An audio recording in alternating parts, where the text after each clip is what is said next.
नमस्कार मित्रांनो, मी हेमंत. मित्रांनो, वैवाहिक आयुष्यामध्ये नवरा बायकोंमध्ये वाद, भांडणं हे हे कोणाला चुकलेले नाही आहेत. त्यामुळे दोन वेगवेगळ्या मेंदूची लोक जेव्हा एकत्र राहतात, तेव्हा त्यांच्यामध्ये मतभेदही होतात. ते मतभेदही सॉल्व्हही होऊ शकतात. कधी-कधी मग नाहीच झालं काही, तर कायदेशीर मार्ग त्यामध्ये आपल्याला समोर दिलेले आहेत. त्यामुळे वाद होणारच नाहीत याची हमी कोणीच देऊ शकत नाही.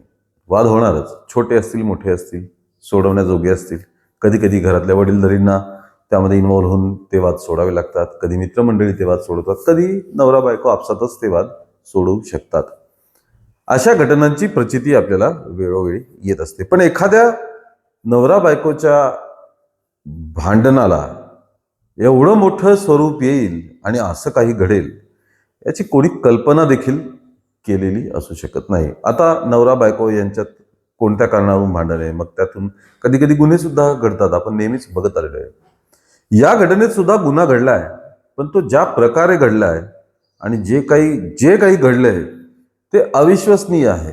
म्हणजे असंही कोणी करू शकतं, राग या पराकोटीला जाऊ शकतो, अशी कोणी कल्पना सुद्धा करणार नाही. मित्रांनो, झालं असं की पुण्यातील एक रहिवासी जोडपं पुण्यातील रहिवासी जोडपं पतीचं नाव शिवलाल राठोड, पत्नीचं नाव सविता राठोड. यांना 2 अपत्य, मुलगी वीरा 15 वर्षांची आणि मुलगा प्रकाश 19 वर्षांचा.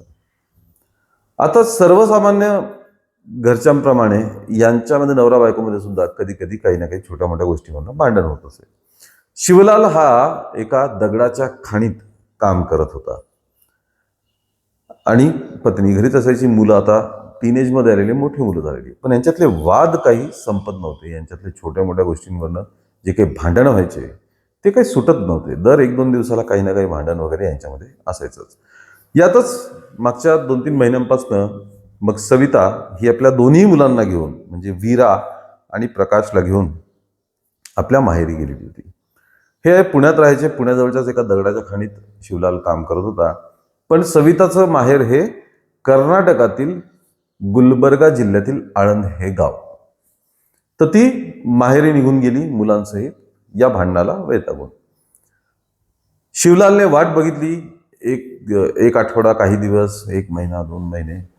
जसं जसं हा काळ वाढत गेला तसं शिवलालचा राग सुद्धा वाढत गेला. कधी कधी असं होतं की असं काही पत्नी विभक्त राहू लागल्यानंतर मग पतीला किंवा पत्नीला तिला हे दोघांनाही वेगळं राहून त्यांच्यामध्ये मग आपुलकी वाढते, रिअलायझेशन होतात, विचार करायला वेळ मिळतो आणि रिअलायझेशन होऊन कधी कधी गोष्टी सॉल्व्ह सुद्धा होतात. पण या केसमध्ये उलट झालं. शिवलालचा राग हा वाढतच गेला. शिवलालचा राग वाढत गेल्यामुळे मग 2-3 दिवसापूर्वी शिवलाल हा त्याच्या सासूरवाडीत, म्हणजे सविताच्या माहेरी आणि त्याच्या सासूरवाडीत गुलबर्ग्याला गेला. गुलबर्ग्याला गेल्यानंतर तो सासूरवाडीत गेला आपल्या. तिथे पत्नी होती, 2 मुलं होती, इतर नातेवाईक सासूरवाडीतले हे सगळे होते. मग तेच चर्चेला सुरुवात झाली. चर्चेला सुरुवात झाल्यानंतर चर्चा वाढत गेली आणि चर्चेचं रूपांतर मग परत एकदा वादात झालं. आता हा वाद चालू असताना इतर जे नातेवाईक जमलेले होते त्यांनी शिवलालला समजवण्याचा प्रयत्न केला, त्याचा राग शांत करण्याचा प्रयत्न केला. सविताला हे समजून सांगितलं की दोघांमधली भांडणं मिटवण्याचा प्रयत्न केला, कारण मुलं आता मोठी मोठी झालेली आहेत. पण दोघांचा वाद काही संपण्याचं नाव घेत नव्हता. वादावादी वाढत गेली, शब्दाने शब्द वाढला आणि शेवटी रागात येऊन शिवलालने घराचा दरवाजा बंद केला, आतून कडी लावून घेतली. आतून कडी लावून घेतल्यानंतर नातेवाईक वगैरे सगळे आधी दबकले थोडेसे की ह्यानी कडी का लावलेली आहे. आणि त्यानंतर शिवलालने जे केलं ते मला नाही वाटत याआधी अशी कुठली केस किंवा असा प्रकार काही समोर आला असेल. शिवलालने कमरेला जिलेटिनच्या कांड्या बांधलेल्या होत्या. जिलेटिन जे खाणीत स्फोट करण्यासाठी जे वापरण्यात येतं, त्या जिलेटिनच्या कांड्या कमरेला बांधलेल्या होत्या. त्याने रागाच्या भरात त्या दाखवल्या सगळ्यांना आणि काही कळण्याच्या आत एका क्षणात त्याने स्विच दाबून जिलेटिनचा थेट घरात स्फोट घडवून आणला. पत्नीसोबत असलेल्या वादावादीमुळे शिवलाल याने सासूरवाडीत जाऊन घराचा दरवाजा आत बंद करून चक्क सर्व लोक तिथे त्यावेळी होते, म्हणजे मुलगा, मुलगी, पत्नी, इतर नातेवाईक असे जवळपास 7-8 जण त्यावेळी घरामध्ये होते आणि त्यांच्या मध्यभागी उभं राहून त्याने हा जिलेटिनचा स्फोट एका क्षणात घडवून आणला. स्फोट इतका जबरदस्त होता की घराची मोडतोड तर झालीच झाली, पण शेजाऱ्या पाजाऱ्यांच्या घरांना सुद्धा मोठे तडे गेले. या स्फोटात शिवलालच्या शरीराच्या तर अक्षरशः चिंधड्या उडून गेल्या.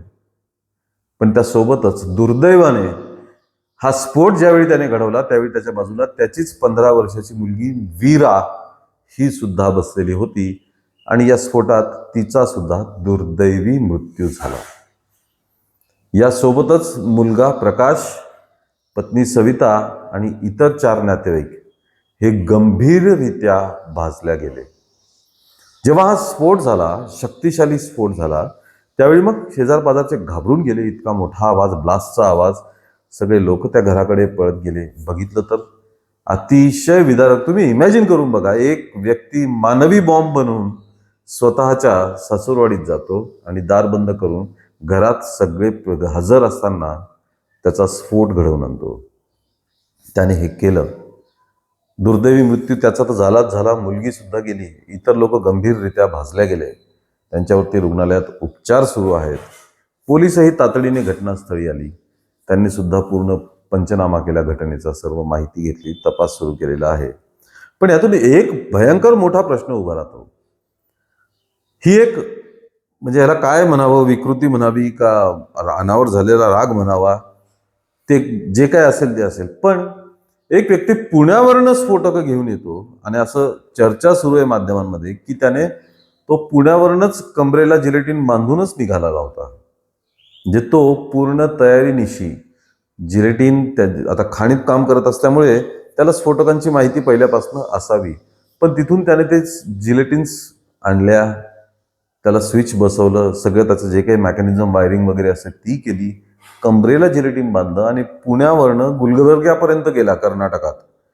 तिथे जाऊन त्याने हा स्फोट घडवून आणला. त्याने हा प्रवास इतकी स्फोटकं घेऊन केला कसा? सुरक्षा व्यवस्था त्यांनी कसे क्रॉस केले असतील? आता आपल्याला माहिती आहे, बसस्टँडवरती 1-2-4 सुरक्षा रक्षकांशिवाय दुसरं कोणी नसतं आपल्या इथे. पण हाच प्रश्न त्याच्यामुळे निर्माण झालेला आहे. विमानतळावरती तर कसून चेकअप होतं हे आपल्या सर्वांना माहिती आहे. पण रेल्वे आणि बसस्टँडमध्ये जर एखादा व्यक्ती जिलेटिन सारखं स्फोटक घेऊन इतक्या आरामात एका ठिकाणावरनं, म्हणजे आणि छोटा प्रवासही नाही, लांबचा प्रवास आहे, पुण्यावरनं कर्नाटक गुलबर्गा, हे काय जवळ नाही आहे, इतक्या दूरपर्यंत प्रवास घेऊन गेला आणि हे कृत्य त्यांनी घडवलं. कदाचित कुठल्या तरी कोणत्या तरी बसस्टँडवर किंवा कुठेतरी जर तो सुरक्षा रक्षकांच्या नजरेस पडला असता किंवा त्याची तपासणी झाली असती, सुरक्षा रक्षक चोख असती व्यवस्था, तर कदाचित हा प्रकार घडला नसता. पण जे घडलं ते दुर्दैवी तर आहेच आहे, पण त्याच्यामुळे एक मोठा प्रश्न सुद्धा उभा राहिलेला आहे की खाणीतून एखादा मजूर, कामगार जिलेटिन इतक्या सहजपणे बाहेर घेऊन जातो, त्याच्याने बॉम्ब बनवतो, बॉम्ब बनवून एका शहरापासून दूरवरच्या दुसऱ्या शहरापर्यंत प्रवास करतो आणि तिथे जाऊन त्याचा स्फोटही घडवून आणतो. म्हणजे इतकं सोपं आहे आपल्या देशामध्ये स्फोटक घेऊन फिरणं, इतकं सोपं आहे. ते जिलेटिन जेव्हा तो घेऊन आला तिथे कोणाच्या लक्षात का आलं नाही? आणि इतक्या सहजासहजी खाणीतनं तो जिलेटिन घेऊन कसा आला? या सर्व प्रश्नांमुळे एकूणच सुरक्षिततेचा प्रश्न सुद्धा गंभीर बनत चाललाय, हे लक्षात येते मित्रांनो. राग कोणत्या टोकाला जाईल, काय करेल, त्याच्यातून काय अघटित घडेल, याचंच हे उदाहरण आहे. मित्रांनो, तुम्हाला या प्रकरणावरती काय वाटतं ते कमेंट करून नक्की कळवा. या व्हिडिओला लाईक आणि शेअर करा आणि आमच्या चॅनलला ताबडतोब सबस्क्राईब करा. धन्यवाद.